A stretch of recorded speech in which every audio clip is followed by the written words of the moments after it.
But first, we're going to introduce you to our fantastic panel of judges. I will do a brief introduction, and then we can hear a little bit about them from themselves. And we're very fortunate to have with us Barbara Brunel Bruce. Barbara is an international entrepreneur with some great accolades to her name. I think, you know, most of you guys, if you're based in London, have probably heard of Fabric Nightclub, which is one of Barbara's ventures, as well as a number of other great businesses that she's taken to the international stage.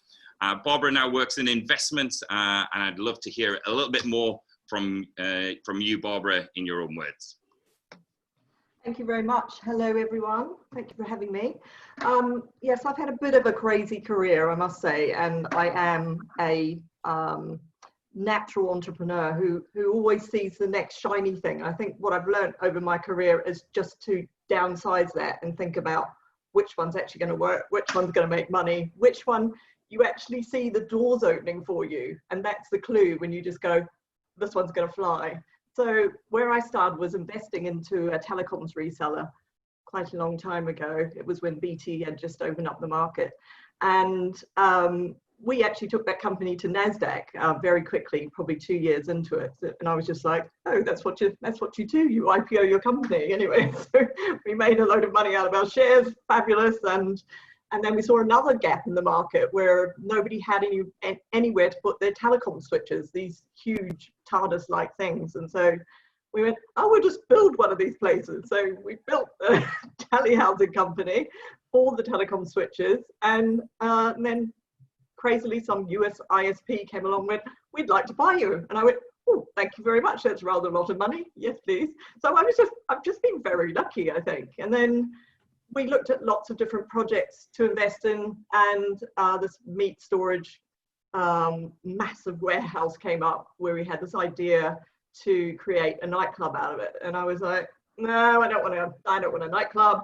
And my advisors were like, well, you can actually run the space if you acquire the building. So I went, oh, that's quite interesting. It's Clerkenwell. You know, this is an area which is, you know, there's nothing there. There's no infrastructure. There's no Tesco. There's no supermarket, nothing is there, but what a cool idea. So we were the lead investor for Fabric Nightclub, and acquired buildings, the whole corner, the Smithfield, the offices, built out this amazing club. And we actually had to put it on the down low. It got so much attention, we had to make it underground just to make it and keep it cool. So we kept that going, got one of the first 24-hour music and dance licenses, created a music label. Quite a lot of those DJs are dead now, I can't think why. Anyway, we got out. We sold the club, sold the buildings, and then I went on to do a crazy fashion venture called Spoilt Lingerie. Why on earth you would want to create an item of clothing out of 30 pieces, I don't know. It's called bra. And I was sent to New York by my backers and got the brand into 250 stores around the world, 100 celebrities plus, did it all that way, and then brought it back to the UK and sold it into Europe, and then eventually sold the brand. And now, moving forward a bit, I have done loads of different businesses that have failed, by the way. So if they do fail, and there's lots that you go through that pain. That's reassuring, Barbara, for us. I mean, yeah. You create something and you've got this beautiful logo and you've got this beautiful website, and the damn thing's just not going anywhere. So you've just got to, at some point, pull the plug if you've got one of those. And I have had a couple, so we've got to have some pain along the way. So now I work for Bespoke Connections, which largely raises money for funds. So it's working with family offices and high net worths and institutional investors, helping them allocate their allocation of money to work with funds who really know what they're doing and invest into other smaller businesses. So there's lots and lots of them around the world that we're working with. And I also work with Series A investments. They're largely in tech. I also like lots of consumer, And of course, I look at startups too. So I'm always around to give feedback on new businesses and have a really, really lovely network of people who are super helpful. So if you see someone in my network that you'd like some help with or an introduction, please do say. And I'm going to move on because I think I've gone on long enough. Yeah, well, yeah, our pleasure, Barbara. Amazing to hear that story. And next, of course, a fellow Geordie. It's my pleasure to welcome Luke Smith from Forward Partners, who originally intended to be a scientist. What happened, Luke? Yeah, so I did a PhD in biochemistry back in the day, and then realized that I don't actually like biochemistry or lab work all that much. So it was somewhat unfortunate, and ended up going into consultancy and then to VC via corporate VC. And been in venture probably about 8 years now, investor with Forward Partners. So we're a pre-seed and seed stage investor investing in e-commerce, marketplaces, and applied AI. We're fairly unusual in that we'll go super early, so as early as a solo founder with an idea, and we're very hands-on investors. So alongside investment, we provide support from our studio team, things like development, design, product, UX, UI, talent growth. And this isn't, network and advice, although we can do that. It's real hands-on support from people who can help you build your product or do the customer development or build and implement a growth strategy. So we try to be a very hands-on investor and move forward VC. Investing, anything from 250K up to potentially 2 million, although the sweet spot's more the kind of 500K mark. And yeah, so I work with companies across fintech, edtech, infrastructure, cybersecurity, mainly B2B on my side, but a bit of B2C as well. And at Forward Partners, we're probably 50-50 B2C and B2B. So yeah, that's me. Great stuff. Thanks, Luke. And finally, we have Tom Wilkins from Deep Bridge Capital. Originally from a marketing background, Tom has taken to investment like a duck to water. Tom, tell us a little bit more about you and Deep Bridge. Okay, thanks, Mike. Hi, everyone. Thanks for joining us. I don't know where in the UK you are. Some places it's ridiculously hot, and other places it's torrential rain, I understand. So thanks for having this time. Yeah, I started my career with Anheuser-Busch, managing involved with Michelob and the Budweiser brand in the middle of London, and then latterly across Europe, rolling that brand out. I then got involved in corporate finance with investors and predominantly worked with early stage companies, getting those businesses ready for investment, looking at the IP, the founders, looking at the management team and how we can grow the businesses. I then moved into work with Deep Bridge, and I predominantly manage the high net worth and family offices. Our business has invested about 165 million pounds, I think, at the moment, predominantly in 3 sectors. So we invest in technology, we invest in life science, and we invest in renewable energy. Technology and life science are almost exclusively EIS investments, although we do have some investors offshore who invest in the companies of their own volition. So we believe that EIS is a nice to have, but people should be looking at the companies and investing in the companies on the basis of their own merits. The renewable energy is an IHT investment, inheritance tax, and we have a number of family offices and net worths that use that as part of their estate planning. We're moving quite nicely. We've had a couple of exits the last sort of 18 months. One was quite a big one, 1.6 billion, and we were a relatively small part of that, but we're in the process of liaising with investors and giving funds back, which is a very nice process at the moment. And then we had a smaller partial exit about a year ago as well. So yeah, we're expanding. My personal role, as I say, is to work with family offices and high net worth individuals. My desire is to create a model whereby we have a profit before philanthropy way of investing. So we invest in opportunities, the investors make their money, and then those funds, a small percentage of those funds, go to various good causes. So there's something that we're in the process of rolling out. We've got an investor network that we've put together, and that's something that's in the throes of being finalised. So that's pretty exciting, and I actually think that it's the right thing to do. There's an opportunity to really do something positive, and yeah, that's my own personal desire to get that up and running. And as I say, it's very definitely profit before philanthropy, so it's not just about pure philanthropy of its own volition. So thanks, Mike, and yeah. Yeah, well, thank you very much, guys. What an impressive panel.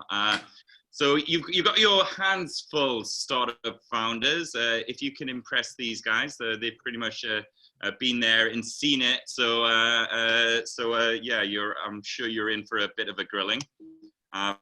Right, okay. So we're going to move across now to the founders for their pitches. We're starting off with Edge. Just bear with me a second. So founders, as you are aware, you will be taking over the screen. Do we have Adam from Edge? Can he step up to the plate? And you will have 4 minutes, followed by 6 minutes of questions from the judges. And if any of the audience members have any questions, please pop them in the chat, and we will select a few questions from the audience as well as we go along. Right.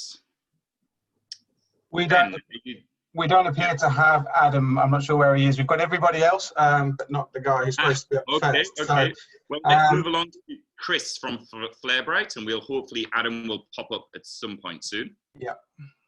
Okay. Hi there. I was desperately hoping to be in the privileged of going second position. So.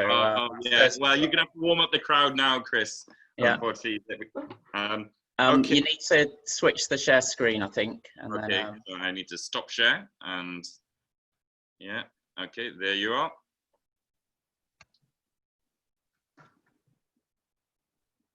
Okay. Right. We got that?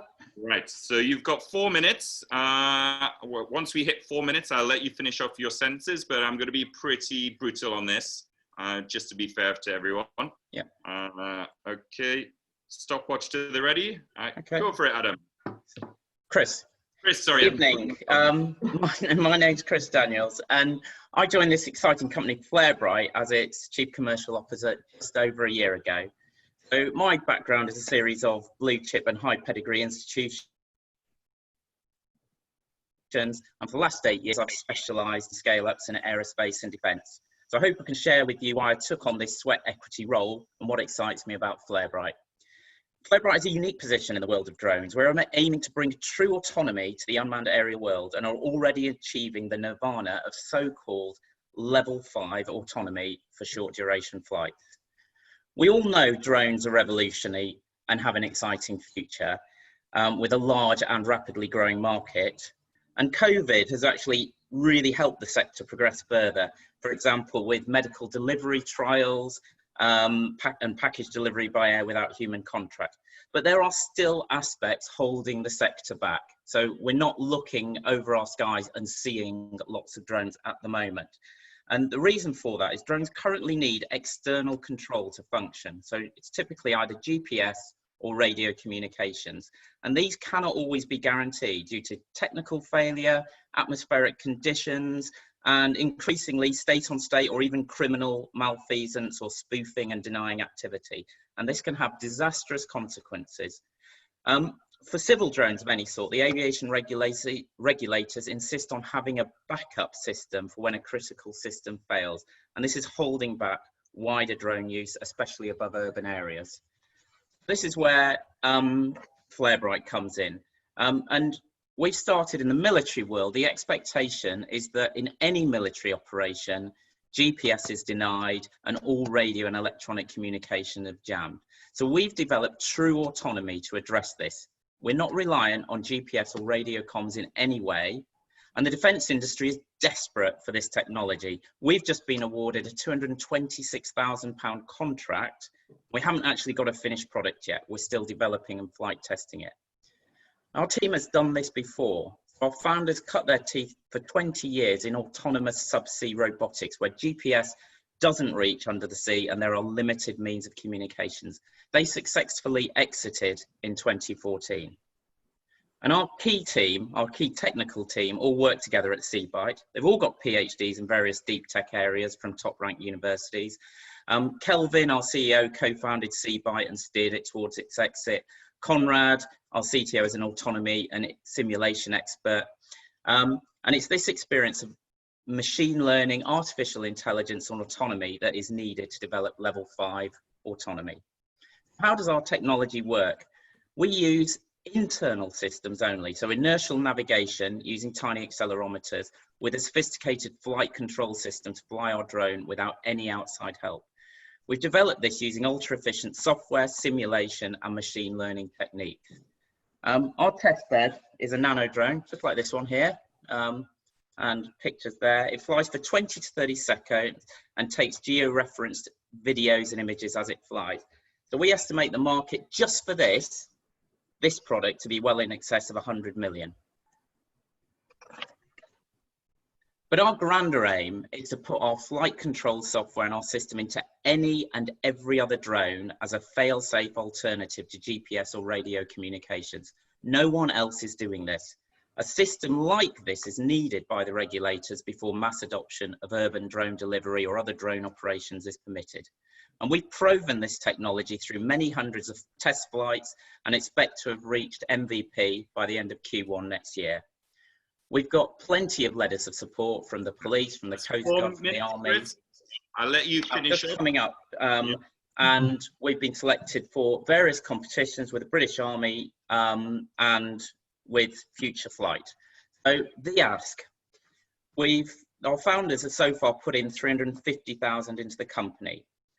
We've proven ourselves, and now the time is right to hit the accelerator and grow the company. We opened our first equity round in March. That was nice, but we managed to raise 110,000 during COVID lockdown. So we've got about 390,000 of EAS eligible investment still to go to help us to make drones all they can be. Thank you very much. Great stuff, Chris. Thank you very much. Not too bad on the timing as well. Okay, so we'll head over to you first, Barbara. Do you have any questions for Chris and Flarebright? Sure. So this is, I looked at the deck and I went, oh my God, that's an awful lot going on. I don't understand it. And it took me a few times to actually go back to the deck because I went, there's all the stuff shouting at me.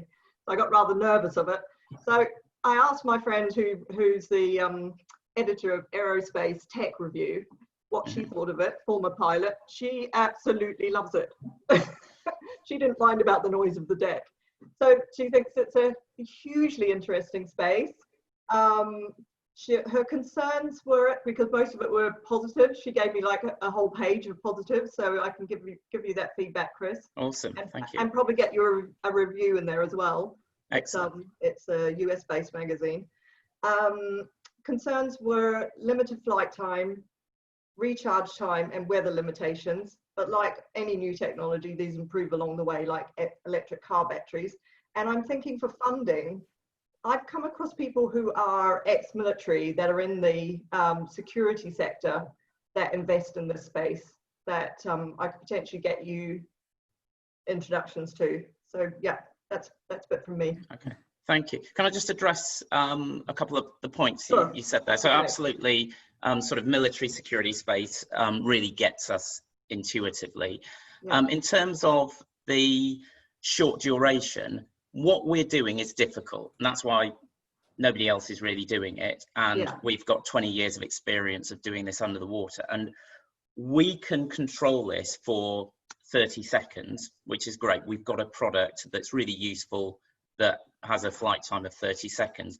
But once we've done that, we will then start referencing against kind of particular points on the ground and using visual techniques and sort of other LiDAR techniques to georeference, and then we can extend the flight time. So what we're doing is perfecting what we do on a short time scale, and exactly as you said, you know, once we've done that, we can build out the range and the duration, and that's what the aim of the next sort of year, 2 years. But what we're trying to do is get to revenue as quick as we can, and that's why we develop a fully autonomous aircraft that has got a really strong use case as an initial product, learn from that, iterate, and then grow and get bigger, and sort of grow the duration of the product. Yeah, super interesting. Really like it. Yeah, great stuff. Tom, how about you? Do you have a question for Chris? Well, I guess observation first of all. The board and the management team look extremely strong, and that's something that we and I always look for. So that was the first huge tick. There's another point as well that two other points that I thought were particularly impressive away from the actual product. The fact that you've actually got a realistic valuation, and the number of times I've sat down with companies and they say, I'm going to be the next Facebook, and you know, we're valued at 10 million, and it's just ridiculous. So you've got a realistic valuation. I think you said the founders have put 350 in as well, which is, again, gives a lot of confidence to investors. So some of those initial red flags that I see occasionally or frequently aren't there. So I think the base, it's got a very strong foundation. The technology looks phenomenal. I'm not particularly familiar with that area, so I haven't can't comment, I guess, on the tech itself. But it does feel entirely logical that this is a space that can grow exponentially. And given the team and your personal background, the fact that you've got, you know, you're going in and you're putting some sweat equity in, shows your own commitment to it. So yeah, well done, good presentation, and yeah, I'll help however I can. Yeah, that's brilliant. Thank you. Okay. Look, we've got a scientist here. I'm sure there's a few questions on your mind. Oh, not from the biochemistry point of view. That's oh, all right. Okay.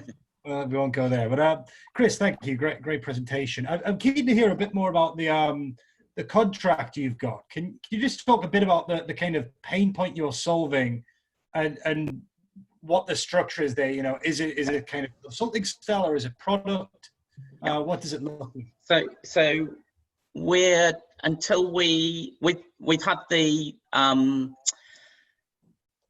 it's been announced that we've got the contract, but we've still got to kind of formally sign it, and we're not allowed to announce what we're doing publicly till we've done that. So that's why I'm a little bit kind of, I can't give you the full details, but that's fine. And you can, it's a defence contract in the UK. There's kind of one main player there, so I'll sort of give you a clue. What it's to do is to develop what we've got already, which broadly tests and works to be squaddy proof. And the reason, so it's and we've got kind of various gateways during a 9-month program to get a squaddy proof product into the hands of frontline soldiers. And the whole idea is, you're, you know, an infantry person in Afghanistan or wherever else, you just want a super simple thing that doesn't weigh much, that's always going to work when you're being jammed and spoofed in your GPS, that you can just fire up and look at it on a, you know, either on a screen that's on the launcher, or on an iPhone, which is sort of they're getting these ruggedized iPhones or Samsung smartphones coming into the military now, just to see what's over the next hill and what's going. So it gives the frontline soldier the situational awareness that the brigade and sort of divisional headquarters have got by using Predators, which cost, you know, 10 million, 100 million a go, and at a price point that the army can afford. So that's what they're paying us to develop, is to take what we've got and make it squaddy proof. Great stuff. A quick question from the audience, and this is, I think, from his label, Vishal Patel. How does AI play a part in this technology? It was mentioned in the presentation, but yeah. So what we do, and actually why we can develop the technology very quickly, and in fact we were asked to present to the Ministry of Defence's Test and Evaluation Strategy Board, because they liked what we were doing with simulation and AI so much. So every time we fly, we get a whole load of telemetry and parameters, and we plug that into a simulator, and then the simulator runs 1 million flights. So it runs a lot quicker than real time, and we use neural networks and AI to kind of work out how the flight control, these little elevons, are going to react in different wind conditions, coming from the side, coming from whatever. And we plug that in. We sort of do a million test flights, and then we sort of plug in a new flight control software system the following day, test it. And typically we're about 95% good for what we're doing. In an old-fashioned system, that's a year's worth of flight testing to do that, and we do that overnight. So, and that's where the sort of AI is coming in with the sort of neural network processes for developing that. Okay, very good. I'm going to pretend I understood that and nod very wisely and swiftly move on. Thank you very much, Chris. Michael. Yep. Sorry to interrupt. I was just going to let you know Adam is here now from Edge. So. Oh, perfect. Okay, Adam, over to you. And apparently, sorry, Chris, but apparently there's been conflicting accounts of whether it should have been 4 or 5 minutes for this section. So yes, so I was being very polite and wasn't going to mention that. I perfectly timed the 5 minute. I will be flexible. There's been pitch. So oh, that bloody team. Sorry. Yeah, okay, it might be my fault, but there we go. Right. Okay. Okay. So Adam. Do we have Adam? Hello. How you doing? Yeah. Oh, here we go. Here we go. I'm sorry that I was late, guys. I was interviewing a candidate to do a job that I'm currently doing, but I am not very good at that job, so I need to replace myself with it. But I'm very keen to tell you all about our incredibly exciting business, Edge. Am I on the clock now? Because if so, not yet. Not yet. I'm going to start you off. You're on the clock. Are you going to put your presentation up? Yeah. Yep. And then I put you on the clock. You got it? You see it? I can see it, yeah, and we can see you. Okay, all beautiful. Go for it, Adam. Cool. So guys, did you know that there are 2.6 billion gamers on the planet? That's a third of the globe, and that number is from early 2020. In fact, now, post-COVID, experts estimate that half the planet are gamers, and we know that millions of these gamers are already earning lots of money from social media and video gaming itself. We call these people digital talent, and right now there's no good way to pay them. And they make a lot of money. Okay, professional gamers are going to make $350 million this year in prize money. Influencers are going to make $10 billion. And these massive digital industries are run on analog processes still. And that's because they're brand new. They're not even 20 years old. So platforms and products like Fortnite and Instagram are new. So of course they're run on processes from the 90s. Paper contracts, email invoicing, manual data collection, non-integrated software solutions. And what this means is that 10 to 30% of those billions is ending up in the pockets of agents, admins, lawyers, and administrators. I know because I used to be a lawyer. Here's the current process. You agree the rules, so how much is up for grabs or how much you're going to pay the influencer per hour they stream. Then you sign a contract. You can use DocuSign or a template agreement. Then a human being validates the results. Then a human being validates the identity of the talent. And then a human being makes a payment. So this involves 4 to 6 people, 90 to 150 days, and there is a big chance something's going to go wrong. Whereas with our process, it's really simple. You just agree, complete, and receive. It's 3 steps. It's instant. It involves one person, and nothing ever goes wrong. And that's because it's a data-driven platform for a data-driven industry. So how that works is that we've built our own proprietary smart contracts. They are not blockchain. This is not cryptocurrency. So investors, you do not have to beware. And those smart contracts read true data. And that true data allows us to automate payments. So in terms of those 3 stages, you get sent a contract to your email. It looks like a paper contract. It contains all of your substantive terms, but it's very easy to interpret and it's applicable in multi-jurisdictions. We then complete that contract. So the tournament is over, the gamer or the influencer wins the tournament, or they complete their amount of agreed stream hours. And then they receive a second email that says, hey, Edge is paying you $500 because you won this tournament, or you agreed this post, or you beat this person. The people that we sell to, we're a B2B SaaS platform. So they're publishers, tournament organizers, teams, and agencies. People like Tencent Games, ESL, Envy, and CAA, all of which we speak with monthly about our platform use. I'm sorry, I'm just trying to check my time. We also learned during COVID that everyone is a prospective customer of Edge because everyone's turning to gaming. So Barclays and Premiership Rugby were customers of ours on the 2nd of May. We released a tournament which reached millions of people. This is how our business makes money. The platform is software, a SaaS plus, software as a service plus transactions, data insights, and we charge for early payouts. You as an investor want to know how you get your cash. So we've got a breakdown. And in order to create a team of, in order to create Edge, you need a team of specialists. So I'm a former sports lawyer with 6 years experience. I understand the contractual element of it. My business partner, David, is a co-founder at Edge and was at Nintendo for 25 years. He's 61 years of age, and his inverse age, 16, is Scott, my other co-founder, who's a tech genius. He's been written about by Forbes magazine and consulted by the UK government on a number of projects. We're a product business, so Vicky's our head of product from Vodafone. And that, you know, not getting too deep into it, we've got a bunch of other talented individuals with an incredibly diverse background, as well as advisors. Am I running out of time, Michael? Am I done? You've got like 20 seconds. Cool. Our Edge, unique tech, AWS partnership, PayPal partnership. This is how the tech works. We read data, we make it human readable, and we process financial transactions. It's very streamlined and secure. We have competition, but we're way better because we're the only end-to-end solution. This is our traction. We raised our pre-seed round in October. We have 250K left basically for a round that's going to close in the next 4 weeks. This is what we've raised to date. That's what we did with the money. And here's our seed round. This slide is a little bit old, so I apologize. That's 250,000 US dollars left, not $400,000. And that's what we're going to spend it on. And I've been Adam White. Thank you very much for your time today. And it's lovely to meet you all. Stay edgy. Okay, great stuff, Adam. Okay, so let's start with Tom this time. So Tom, esports, the next big thing, or is it? Wow, great presentation, Adam. That's yeah, it's a lot to take in. Usually very concise indeed. Yeah, I understand this is an enormous market.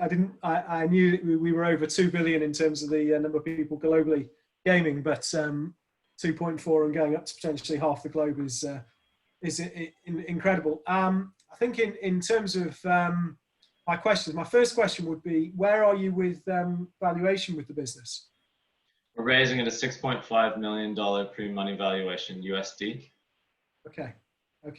And in terms of the ambitions and scale of the business and where a potential exit could come from, I'd be interested to understand a little bit about that.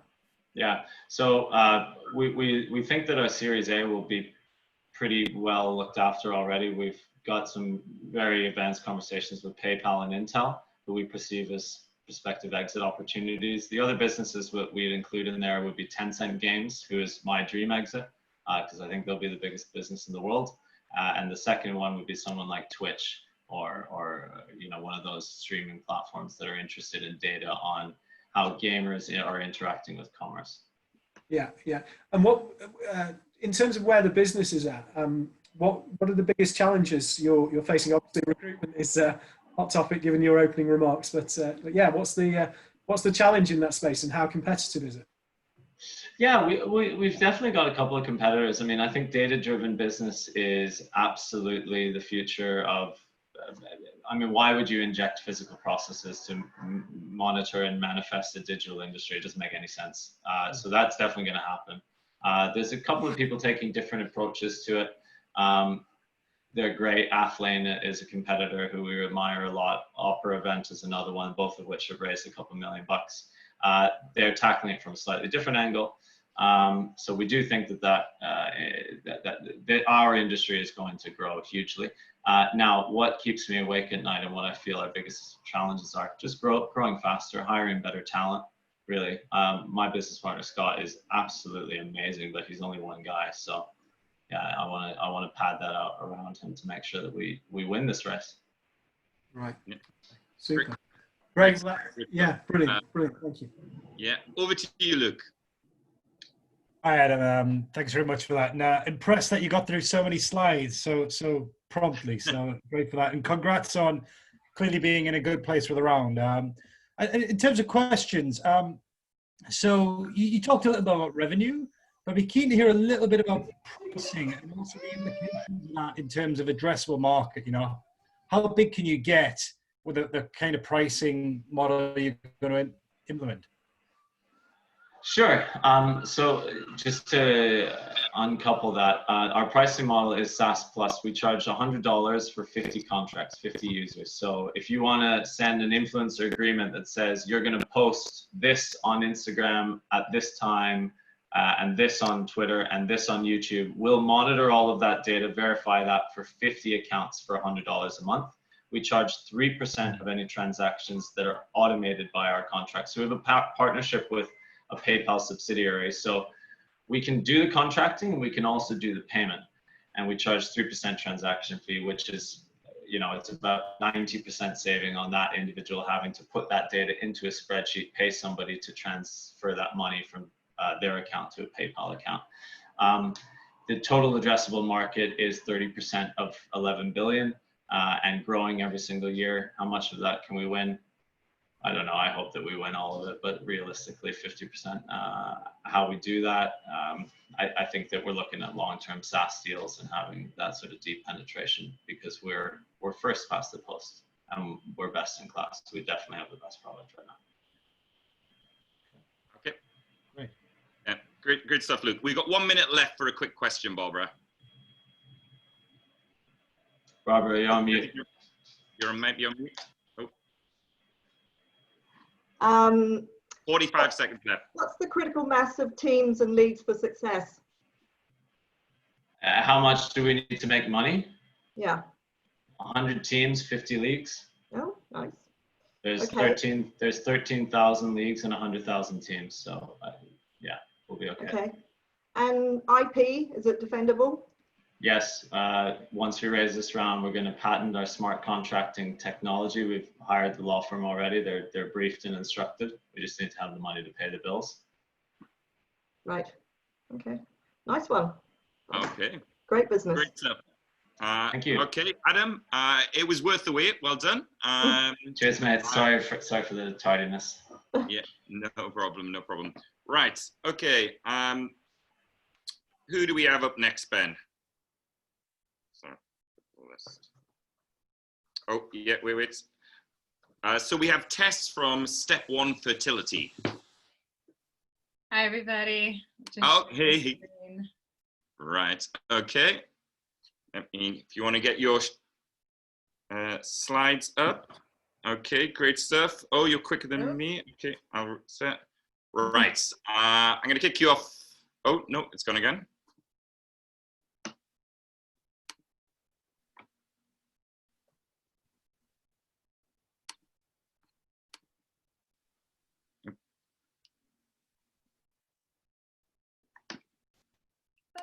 Is that sharing now, Michael? Oh, yeah, we've got it. You should make it large. Don't worry, I did exactly the same thing. So it happens to the best of us. And if I flick slides, is that working, the slide chain? Yeah, that's working, okay. Yeah. Okay, perfect. Okay. Okay, go for it. Oh, it's just told me to bring my window to the front to resume sharing. Okay. Here. Can you move slides? Yeah. Resume share. Okay. Yeah. Okay. I'm going to give you one restart. Okay. Hi, everybody. Okay. I am Tess. Sorry for the tech issues. Tonight I'm pitching Step 1 Fertility. We are redefining fertility treatment by creating treatment that is accessible, affordable, and safe, and most importantly, can be done in the comfort of your own home. So I'm not sure if that slide has changed. No, it hasn't. It hasn't changed. Yeah, Zoom is telling me sharing's just been... Okay, so you have to maybe press escape or yeah. I can start sharing them if you want. I have your deck. Daniel can take over if you want from his side. Okay. Let me know when you want to. Okay. We came prepared in case there was any tech. Okay, yeah, Daniel, this is your moment to shine. Okay. Oh, brilliant. Thank there you. We go. Okay. So yeah, if you pause or move your hand when you want us to move a slide, then we will move it for you. Okay. Great. So as I said, I'm pitching Step 1 Fertility, and we are creating fertility treatments that are safe and affordable and effective, and most importantly, can be used at home. So if you move over one. Daniel, you've got the full deck instead of the presentation deck. So I think what I might do is share my screen, but just instead of keeping it full screen, I'll keep it out of reader view so that we can just run it that way, if that works. Okay, let's give it a go. Okay. Right. Third time lucky. Third time lucky. Sorry, guys. So we are launching Step 1 because what's out there is not great. So on the left, you can see an example of an online kit sold by a pharmacy in the US. It's got some medical equipment in it that is completely unregulated and just dangerous if it's in the hands of the wrong person. Other technologies out there are unproven, they're unusable. And then of course, there's always clinical treatment where the average spend in the UK is over £11,000, and in the US, it's even worse. Couples spend about $60,000 on fertility treatment. The result of this is that there's a pretty big gap in this market between what you can get at home and what you can get in a private treatment clinic, where your minimum spend is usually about £1,300 for entry-level treatment. To meet this gap, we created NIA. So NIA is our first product. It is an intracervical insemination device. So it works by taking a small cup containing semen, and it's inserted into the vagina and held against the cervix. It basically concentrates sperm by the opening of the uterus and maximizes the chance of conception. We designed NIA as a complete treatment kit. So it comes with a digital strip reader and LH and HCG strips to be able to detect ovulation and pregnancy, and an app through which users can track their cycle, get a lot of support, educational content, and access to our team of fertility experts. We're launching NIA into one of the biggest markets globally, and it is driven by a couple of key economics. Principally, WHO data shows that 1 in 4 couples experience infertility. 50% is the decline in sperm counts we've seen over the last 40 years. And in the US and the UK, half of first-time mothers are now over the age of 30. And despite all of this, only 3% of people experiencing infertility actually go to a clinic. We've been on a bit of a journey with NIA. We started prototyping over a year ago, and it took us about 88 iterations to get to where we are today. We're in final talks with a couple of suppliers for the digital tester that's included in the kit. And in May, we filed a patent on the hardware and gained SEIS and EIS assurance. The team bringing NIA to market is myself and David, who's on the call this evening. David is a clinical embryologist with over 10 years experience working in clinics on Harley Street, and I am a marketer. My background was marketing, where I led a B2B agency as a part of a small accelerator back in 2014. We're raising a £550,000 seed round. This will get us 3 key milestones. Principally, an MVP launched in the UK market. It'll get us CE certification, which is the EU medical device certification that we need. And it will get us an e-commerce store and all of the infrastructure that we need to support a UK market launch. We already have 100,000 committed in the round, and we have been fundraising since mid-June. I will close out with our vision, and hopefully, despite tech issues, it's under 4 minutes. But David and I are trying to democratize access to fertility treatment. It's not fair that starting a family has become a matter of privilege. And so we think it is time to bring the fertility clinic home. So thank you very much for listening. Yeah, great stuff. And well under time, 20 seconds to spare. So well. Okay, so Luke, let's start with you this time. Do you have a question for Tess? Yeah, sure. Thank you, Tess. Great presentation and really interesting space. Fertility, there's clearly a lot needs doing. I suppose my question is around route to market. You mentioned e-commerce there, but yes. is this something people normally buy online? Like, how do you get to consumers? Do you need to partner with fertility clinics or go direct, or what? Yeah, so at the moment we are looking at launching direct to consumer through an e-commerce store. There are a couple of routes to market. So our principal one is going to be D2C. We're doing this because we want to stay quite close to the user experience in the early stages whilst it's still an MVP.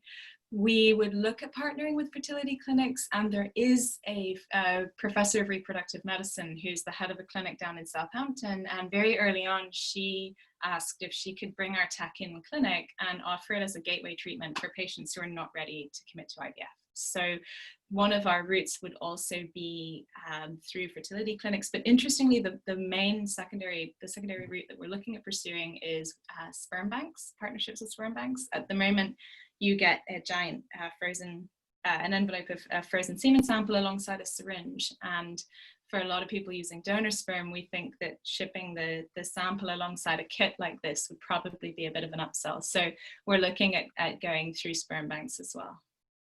Okay, yeah. Makes sense. Thank you. Okay, great stuff. Over to you, Barbara. Mute.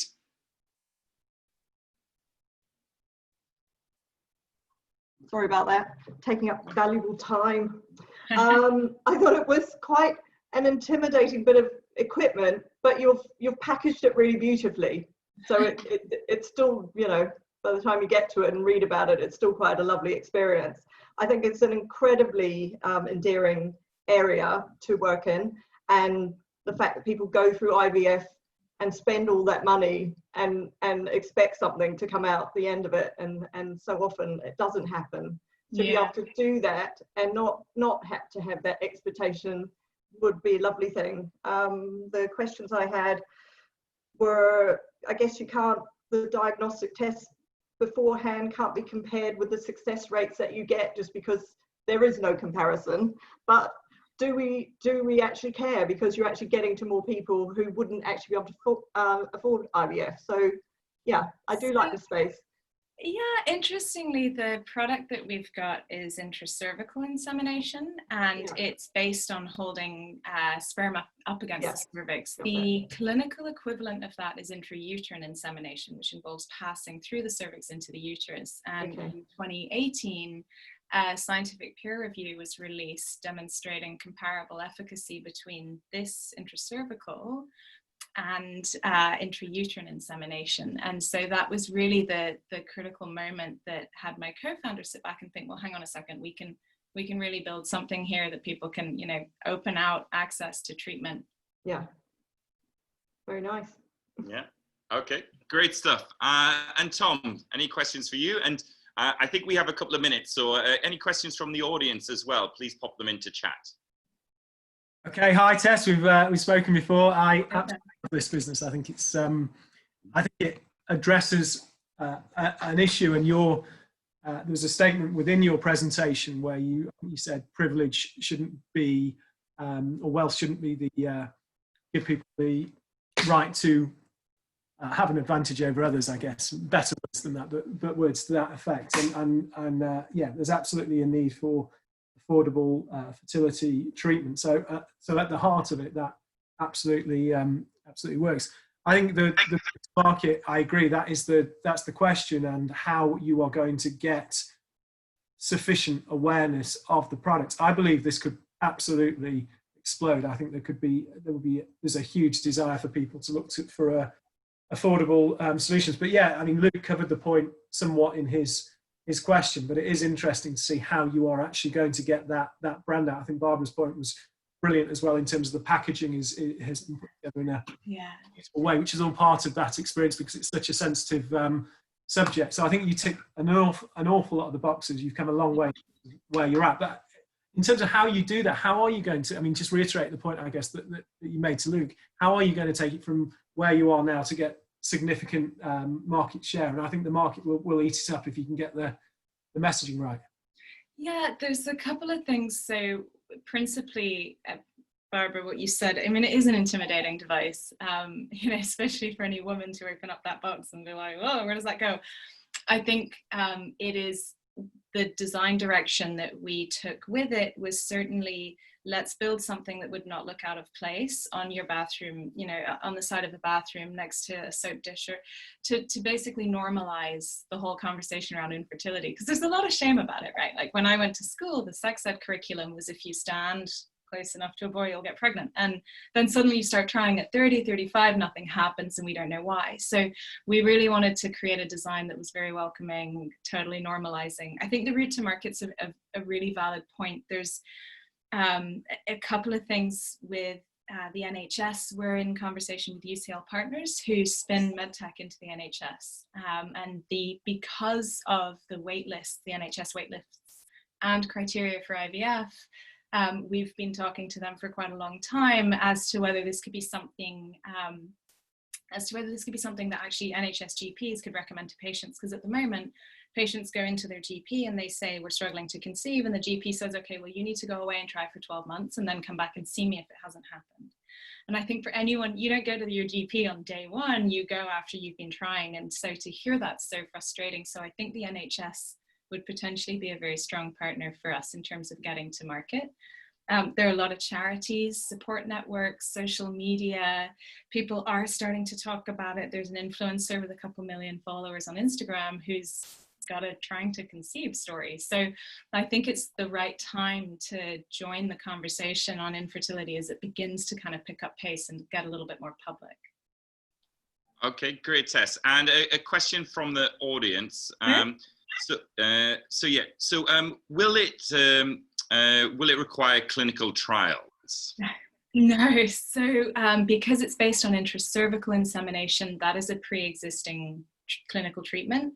All we have done is, my co-founder is going to kill me, but we've basically designed a stick that does the doctor's job. That is what we've patented.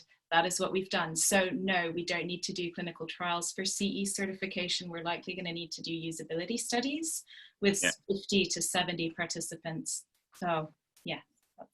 Okay. If that answers that. Yeah. Yes. Thank you very much, Tess. Great presentation. No worries. Okay. Thank you. Yeah. Thank you.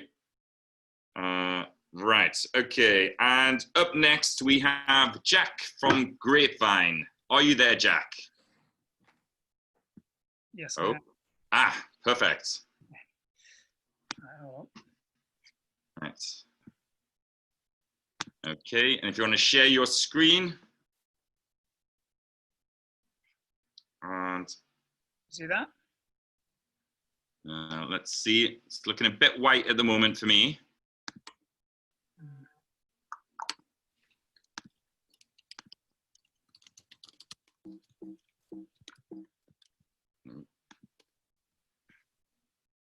Oh, let's try again.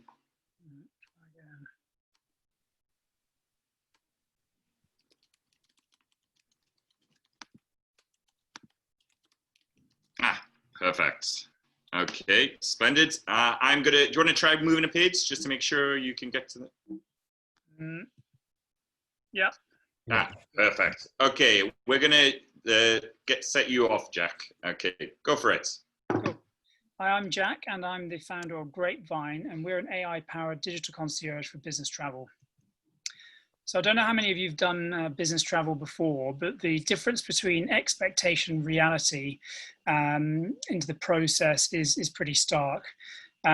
Especially frustrating when you're paying travel managers or the experts to help you out, and you'd expect them to be better. But my experience and that of almost everyone I've spoken to is that they're all the same and they're pretty rubbish. And business travelers deserve better. So our mission is to make that happen. So the problem is that travel management companies are great at booking flights, but ancillaries, which includes hotels, car hire, all that kind of stuff, not so much. In fact, post-pandemic, maximizing revenue per customer is more critical than ever for them, but most lack the time or resources to do it alone. So they've got a user experience that's stuck in the 70s, which often is held back by legacy software. They've got a limited product offering that doesn't cater for experience-driven millennials, so they're limited to hotels, car hire, trains, and things like that. And there's almost no agent follow-up because they're built to be reactive to someone saying, hey, I need a flight, not proactive in terms of reselling. And the result of all those three things, plus more, is that 80% of their clients who have booked flights or rail through them for overnight flights go elsewhere to book their hotels and ancillaries. So that's a huge loss of revenue across the industry. So we think we've got a solution, or we have got a solution, which is Marvin, a white labeled machine learning engine that integrates seamlessly with TMC systems to help them retarget travelers with personalized hotel, ancillary, and in-destination offers. Marvin's a simple plug and play integration that lets us know when business trips are live. Marvin then processes user and trip data and maps it to relevant content and offers, and then sends intelligent messages that are personalized to each traveler based on their preferences and previous behaviors and bookings, and optimized for time and channel. So whether you send someone an email at 10 in the morning or a WhatsApp at 3 o'clock in the afternoon. And finally, the users get access to world-class user experience and inventory, resulting in increased conversion rates and access to new revenue streams. So why now? Delivering a great digital experience to business travelers is no longer a nice to have for TMCs. Millennials are now over 50% of the market and expect personalization and choice at the touch of a button.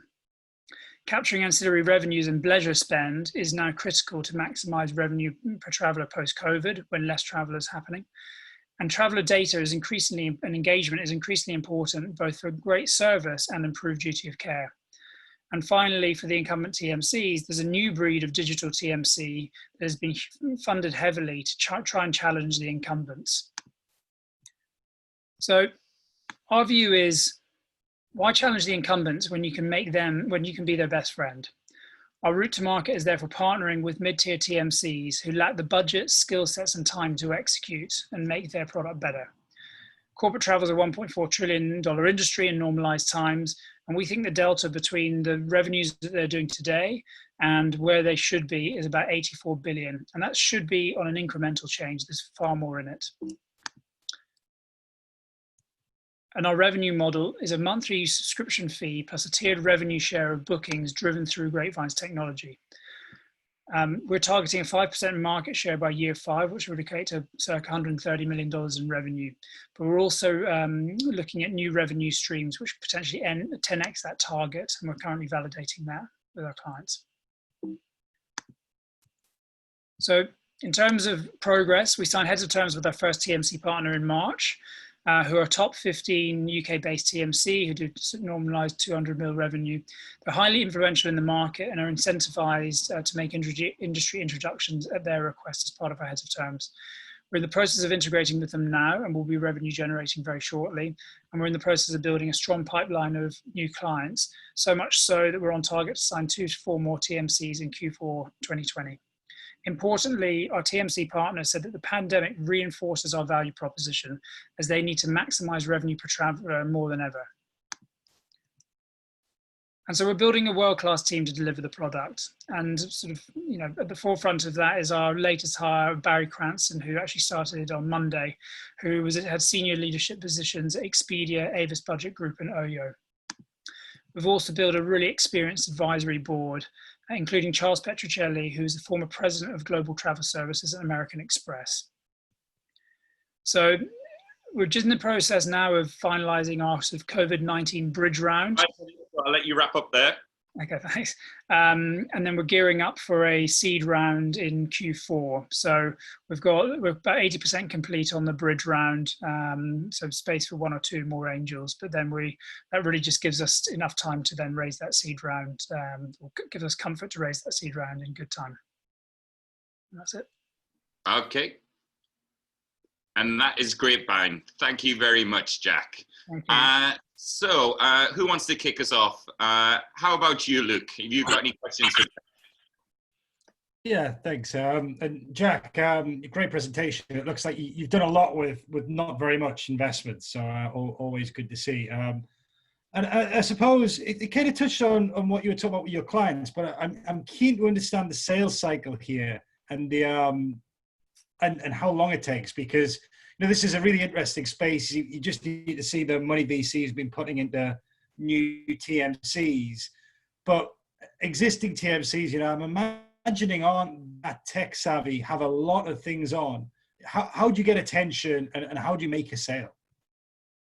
Yeah, so you're completely right, and it's interesting. We did a bit of outreach on the likes of LinkedIn and stuff like that at the end of last year, and got next to no sort of feedback, even with the likes of Annie Wilson, sort of who's been helping out, ex sort of GM for UK for Kayak and SVP of business partnership, commercial partnerships. So even with that caliber of people, that wasn't getting engagement. However, we went to Travel Technology Europe in February, and face to face we got a really strong sort of reaction. So ultimately we've realized, one of the things that make us realize it's a very small industry. There's there's a top 50 TMCs in the UK, the top 5 are the Amexes and the BCDs and people like that of the world, but we're focused on that mid-tier who don't have that tech team sort of in place. So they don't have that skill set, and increasingly, and now with everything that's happened with COVID, even so our partner was beginning to start to look at new projects and stuff, but they're going to be head down sort of, there's going to be a lot of consolidation in the industry and stuff like that. So we're going to, interestingly, our TMC partner, actually, their CEO is chair of the Business Travel Association. I'm pitching to the Business Travel Association next week. It's very kind of network driven. And so ultimately it's kind of our route to market will be through the networks of both our partner, who is incentivized under the heads of terms to introduce us to other people, but also our advisory board, the likes of Charles Petrocelli, who, was head of the largest corporate travel agent in the world. Okay, great stuff. Tom, over to you.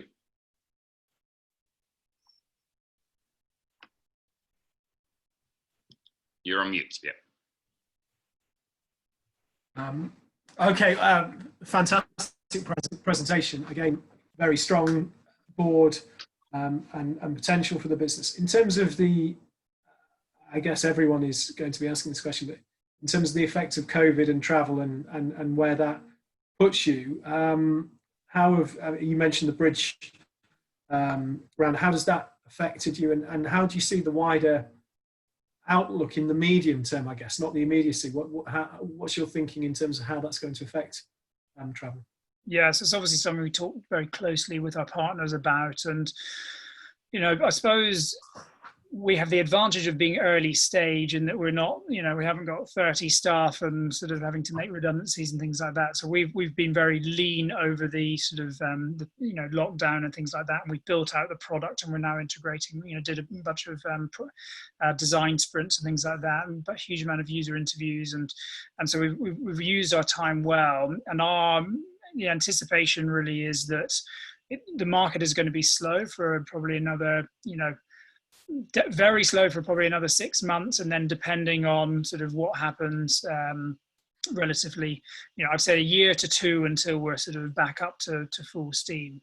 The really interesting thing, sort of that, in close conversations with our TMC partner, is the understanding of how their clients are dealing. And they had some clients who came to them early in the piece and said, look, we've discovered Zoom, and we think we can do a lot of stuff off without having to travel places.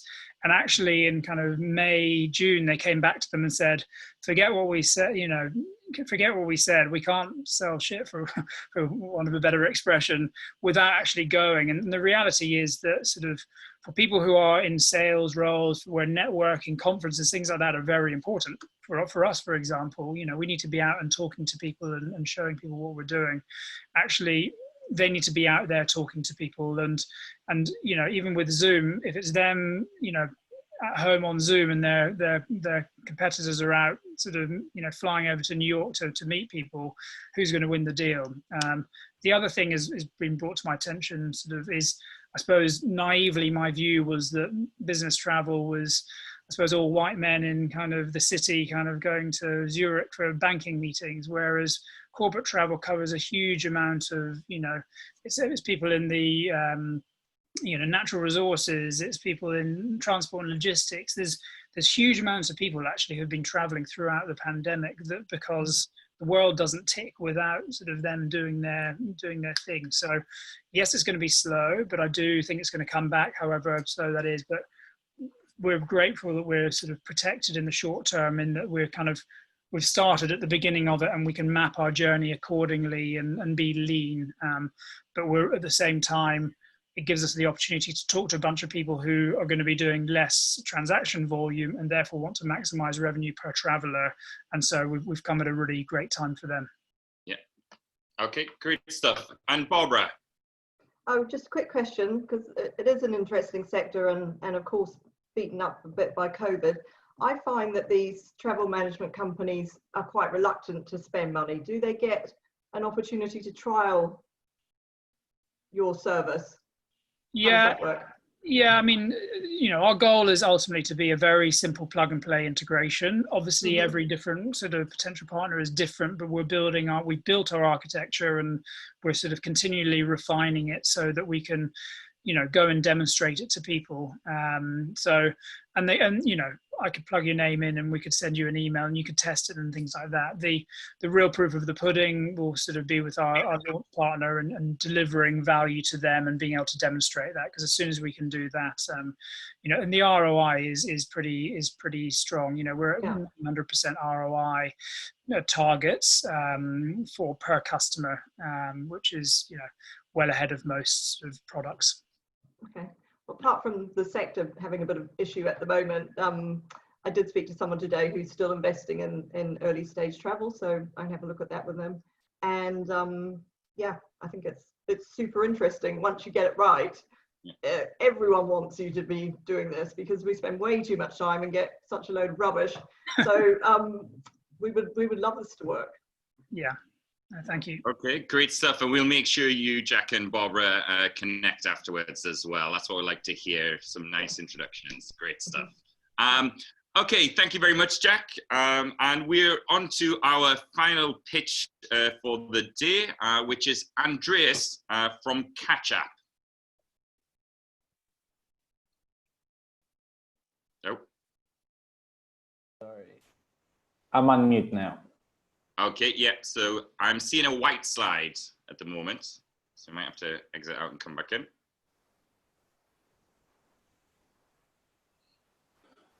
You are still not seeing the deck? Nope. Okay, let's see.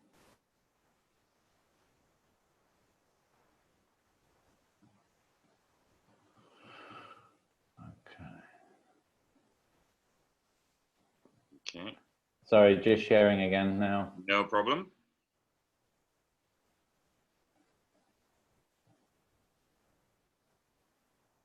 Okay, how's that? Ah, perfect. There we go. Right. I will get your timer up. Go for it, Andreas. Okay. Okay. Catch Up, we aim to become the definitive way everyone manages their time. Managing time, productivity, scheduling meetings is a huge problem. Professionals spend over 10% of their working week on scheduling meetings. SMEs over 20 hours per week on average. There's over $500 billion annually lost in poor time management. The market size for business productivity software is over $100 billion per year. By next year, that's the estimate. Catch Up, we've been working for 4 years on building out this tech. We have a productivity suite of mobile apps for professionals for improved scheduling of meetings. We have a SaaS product for SMEs for appointment booking, so we make a clear distinction on the different types of meetings. And we are soon launching an enterprise version for larger companies. So our business model is a little bit unique. We have a freemium focus for professionals. So we have mobile apps for iOS, Android, and Office 365 plugins. Very soon we'll be having a premium pro version for power users at £40 annual subscription. We just a few weeks ago launched a SaaS product, web interface for appointment bookings for SMEs, and that is charged at £120 per year. It's on sale in over 50 markets in 5 currencies. And as I mentioned earlier, we're building out the enterprise version for larger companies, and that's where we see some very big opportunities. We have mobile apps that have been featured by Apple on the homepage of the US App Store, intuitive products that integrate with all major calendars, video calls, Skype, Zoom, and our own built-in integrated version of video calls. The SaaS product has been fast-tracked over the last few months because we saw a huge demand in appointment bookings when everyone moved online. So it integrates with video calls, including Zoom and our own video calls, Stripe for payments.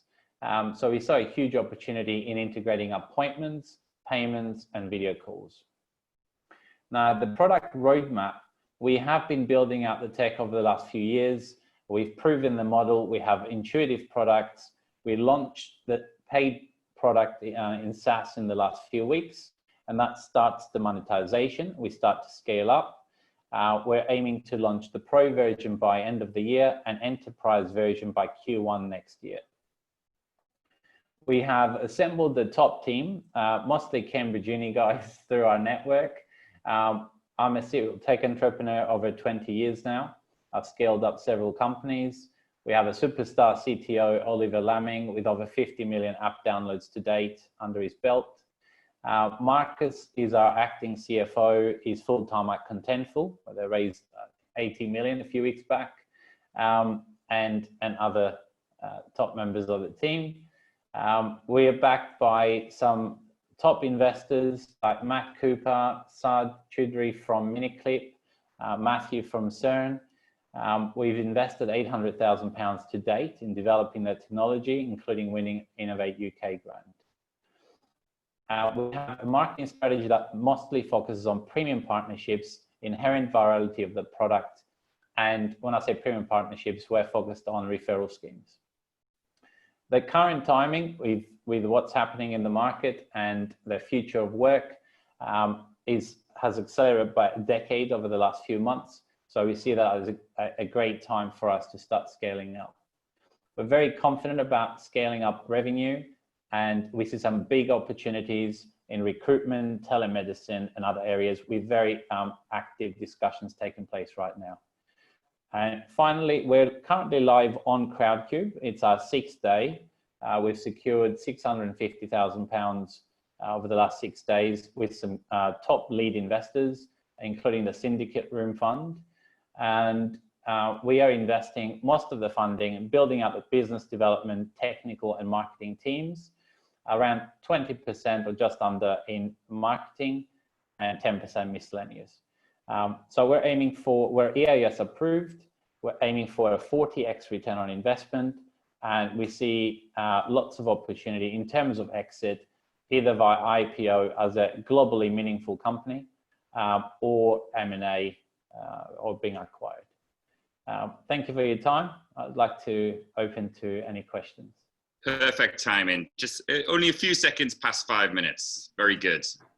Okay, so let's go to Luke. Do you have a question for Andreas? Yeah, Andreas, like scheduling's a real pain, and it's one I feel a lot because I have a lot of meetings. How easy is it to monetize a product like this? You know, it feels like there are a few are pretty good for scheduling, and they might not be quite this level, but they often don't cost anything. So how willing are people to pay? So we've done some extensive market testing. A few months back, before the SaaS product went live, we kind of pretended it went live with a landing page and a little bit of marketing. We had up to 20% click-through rate. We proved there was a lot of demand. We had 16,000 people click through to the website with just over £500 spent on marketing. We had 5 MBAs do a 2-month study on 500, survey of 500 people to see willingness to pay. And we did find a willingness to pay. We've been live only a few weeks, but it's over 50% week-on-week growth without an increase in marketing. When, you know, we're seeing more and more people signing up. To give you an idea, last week was 3 times larger than 2 weeks ago. People are signing up for the initial 14-day free trial. They're moving on to the paid subscription after 14 days. We're feeling quite confident about that willingness. That's from the SMEs. From enterprise, we're in conversation with companies of close to 20,000 staff. We're in conversation with a telemedicine company with hundreds of thousands of members. So there's some big opportunities for licensing deals. Basically what we're seeing is we've built this powerful engine, and people in recruitment want the integrations with CRM. They want to see productivity dashboards of thousands of staff in different countries and what the performance is like. They don't want to build technologies like this.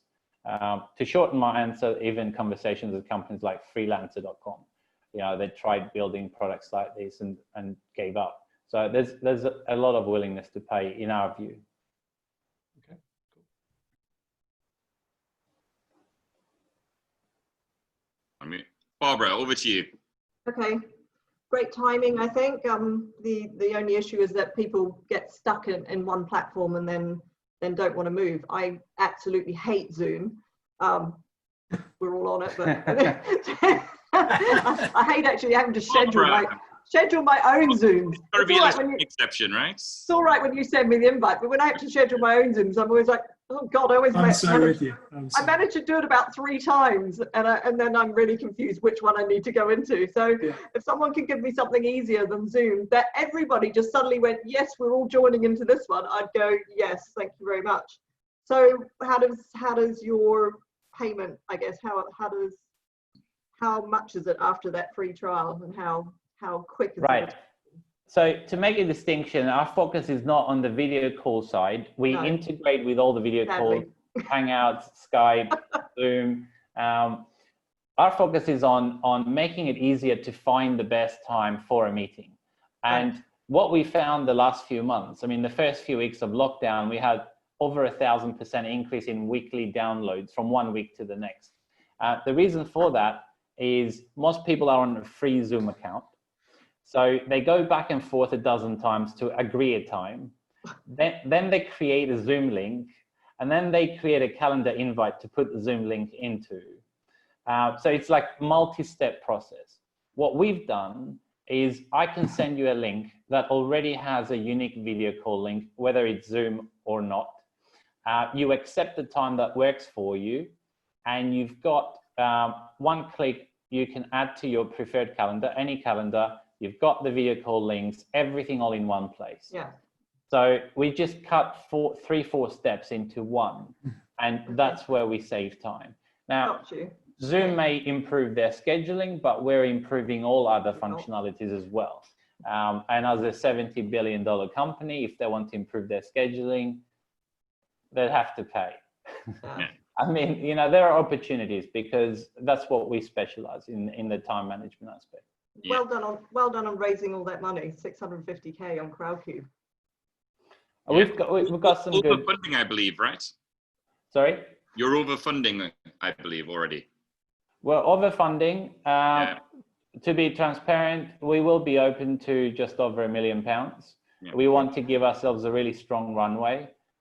If we really want to scale up fast and go after enterprise and SaaS and do all that at the same time, we are frugal. We're a fully remote team, always have been. We even all own our own laptops that we have got no equipment. So we spent, all that funding over a few years purely on development, lots of testing, lots of iterations. And so we think this puts us in a really strong position to grow very quickly. Yeah, great stuff. And Tom, I think you're the last question. Yeah. Well, I think if it works as well as you've just described, there's a massive opportunity here because there are huge frustrations, and obviously the world has moved in your favor. You mentioned that you're looking for a 40 times return on investment. So I guess the logical question, I saw Peter throw it up as well. Peter O'Shea, where are you with your pre-money valuation? So our pre-money valuation is 4.336 million. We raised at idea stage at 1.7 million. We've invested 800K to date over 4 years, so we feel it's highly de-risked. To be fair, we were looking at a seed round with a higher valuation in the current market when a lot of investors focus on their portfolio companies. We really didn't want to waste time and drag out, over several months, a higher valuation. What we wanted to do is raise the funding quickly.